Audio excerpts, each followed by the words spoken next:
My name's Dave DeBow, founder of MoneyPartnerFormula.com, and this show is built for everyday real estate investors who are actively doing deals and looking to scale using other people's money. So if you're an active real estate investor and you want to get featured on the show to talk about your own real estate and capital raising experiences, then just go to daveinterviewsyou.com. Now let's get rolling with this episode, and remember to subscribe for daily interview content. Hey guys and gals, welcome back. Today, zooming in from beautiful Bellingham, Washington, we have a modular home park investor, mobile home park investor, Mr. Steve Baik, who I met not that long ago in Houston at a capital raising conference. So Steve, welcome to the show. Great to meet you. Thank you, Dave. Thank you for having me. My pleasure. I shouldn't say great to meet you. We already met. Great to see you again is what I should be saying. Yes, it's Indian.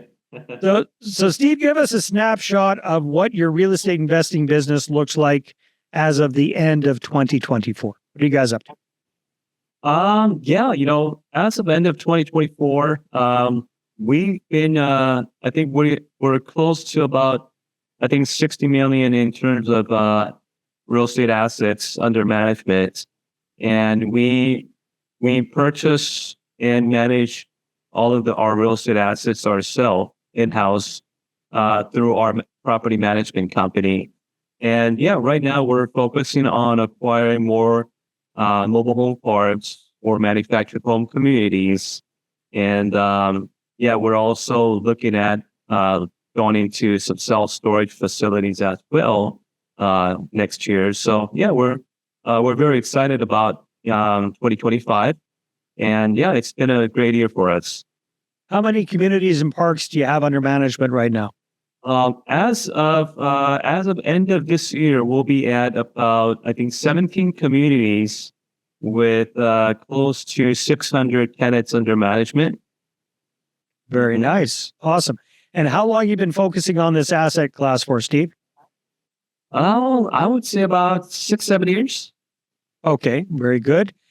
And like for somebody who's new to the whole idea of mobile home parks as an investment, what do you like the most about it? What do we kind of compare and contrast this perhaps to multifamily properties, apartment buildings? So what do you like more about mobile home parks?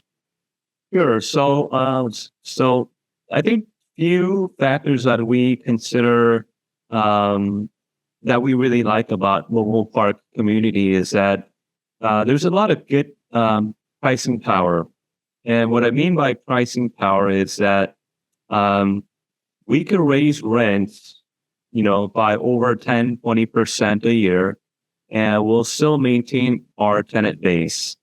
And as you know, in a lot of other multifamily assets, such as apartments, when you raise your rents, by 10 to 20% in a year, a lot of your tenant base will be looking for a new apartment, right? Because you always have a, good supply of apartments, and also they give out new resident moving specials, and there's a lot of decent offers out there. So, but unlike apartment complexes, most of the tenants in our communities actually own their own mobile home, and they're renting the land from us.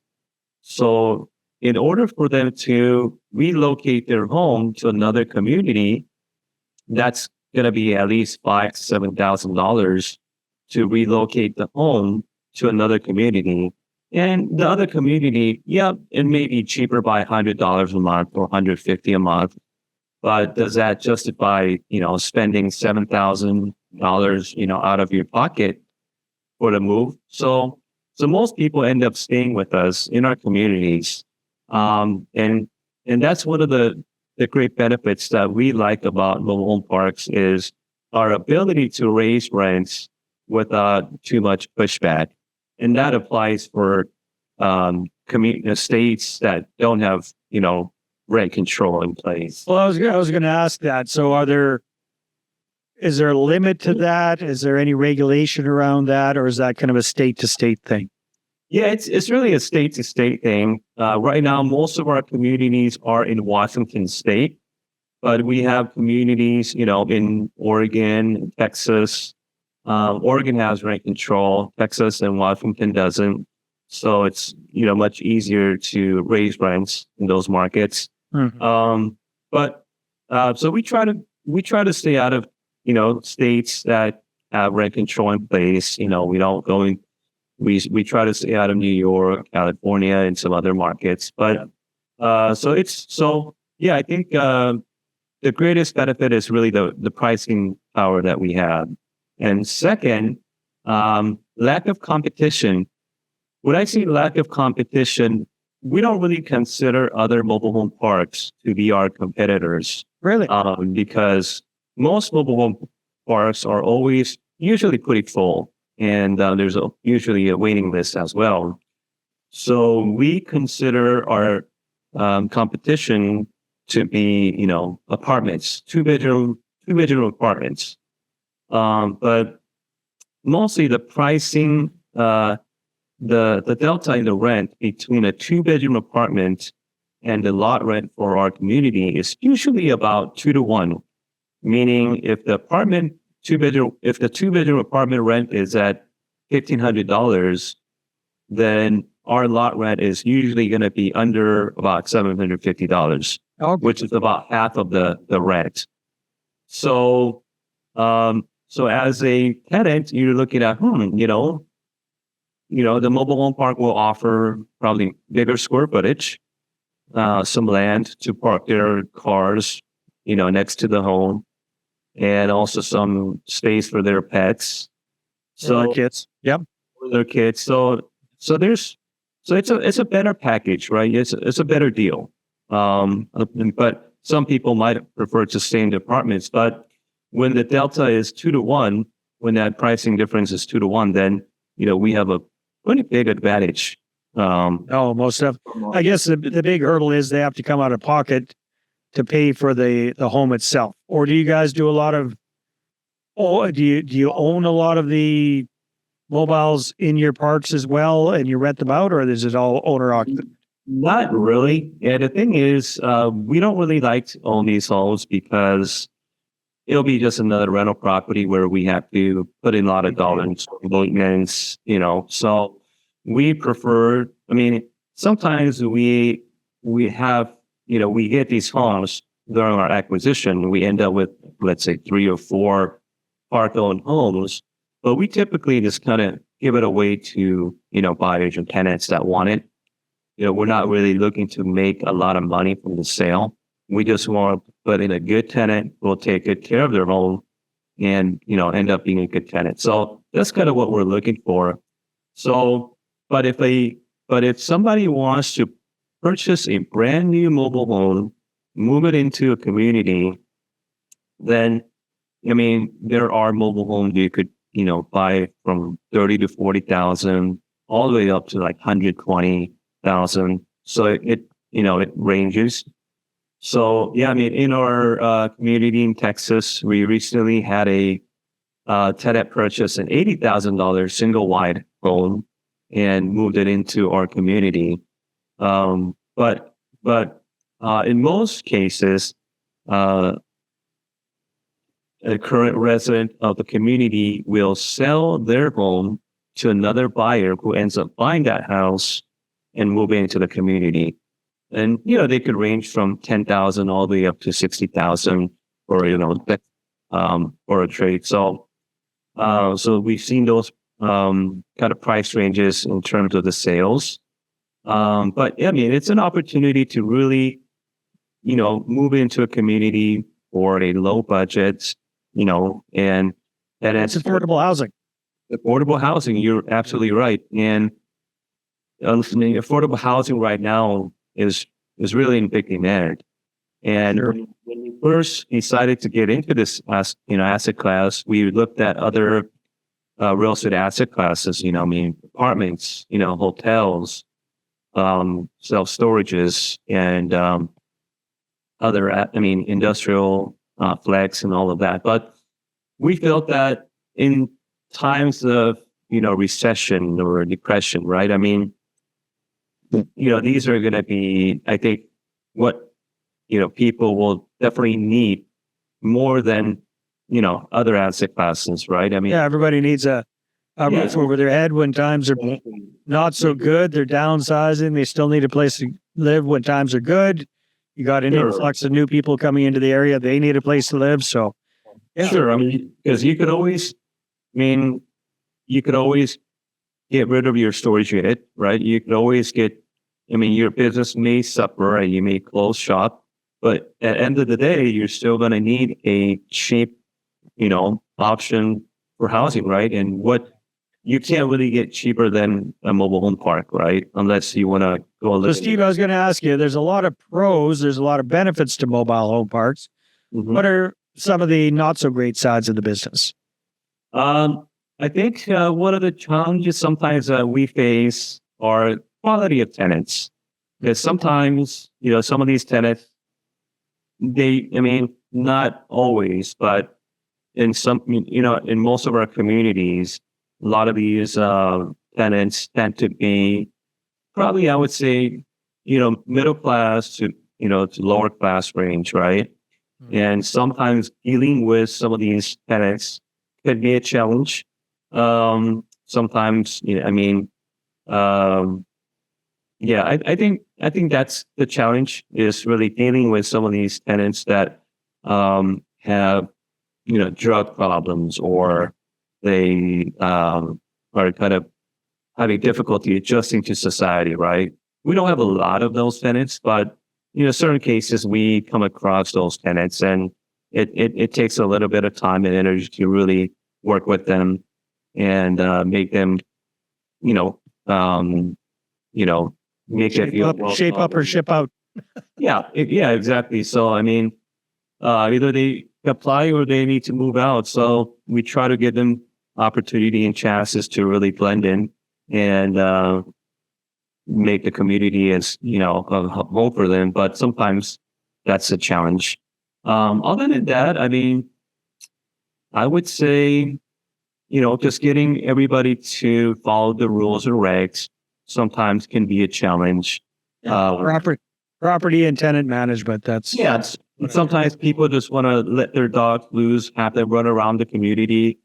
But we don't allow that. So, just kind of changing those habits. Yeah. No, that makes a lot of sense. What's your exit plan for these properties, Steve? We most of our investors that we work with are long-term cash flow investors. Mm-hmm. So we don't really have any intention of selling these assets anytime soon.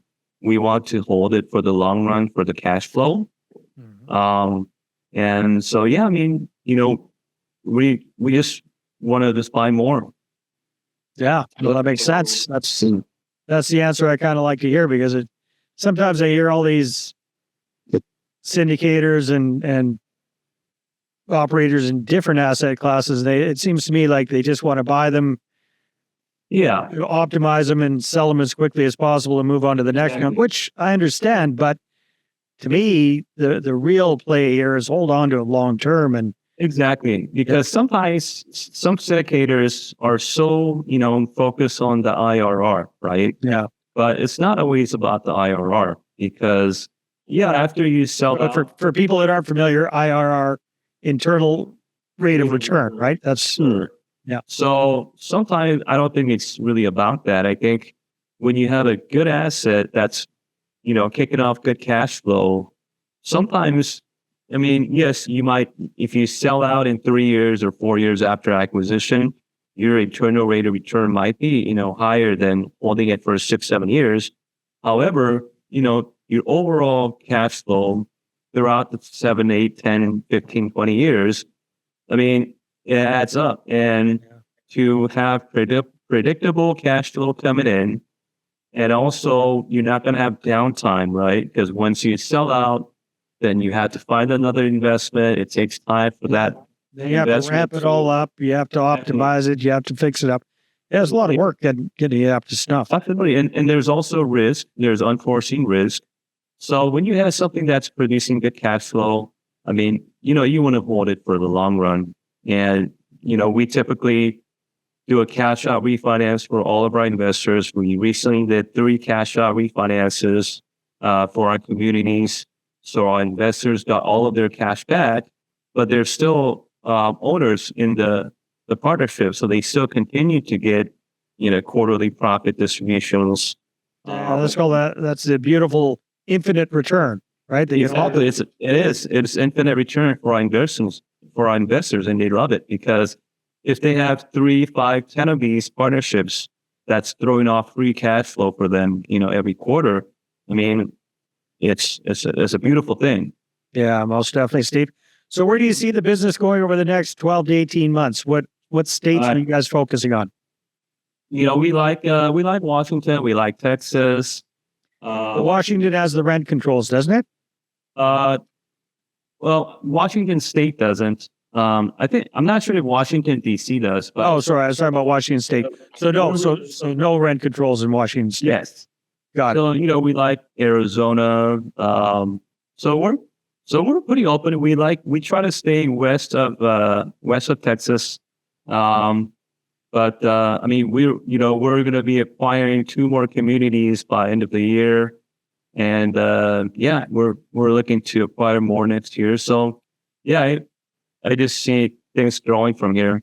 Awesome, Steve. If people want to connect with you and find out more about this whole mobile home park investing idea, where should they go? They could find me on LinkedIn. It's basically, if they go to LinkedIn, type in my name, Steve Baik, they'll probably see my profile. My company is called Bexco Capital. So yeah, I mean, if they want to, hit me up, they can find me on LinkedIn or, through our website, bexcocapital.com. So yeah. Awesome. Steve, thanks for being on the show. Great. Thanks for having me, Dave. All right, everybody, take care, and we'll see you on the next one.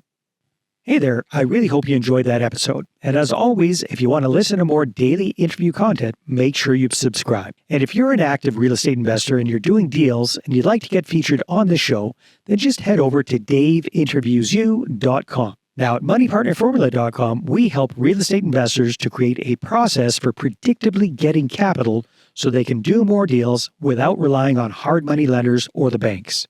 We do this by building them a private capital marketing system. Now, if you want help turning yourself into a big money capital attraction machine, then book a call with our team to see how we can help. Just visit moneypartnerformula.com to find out more.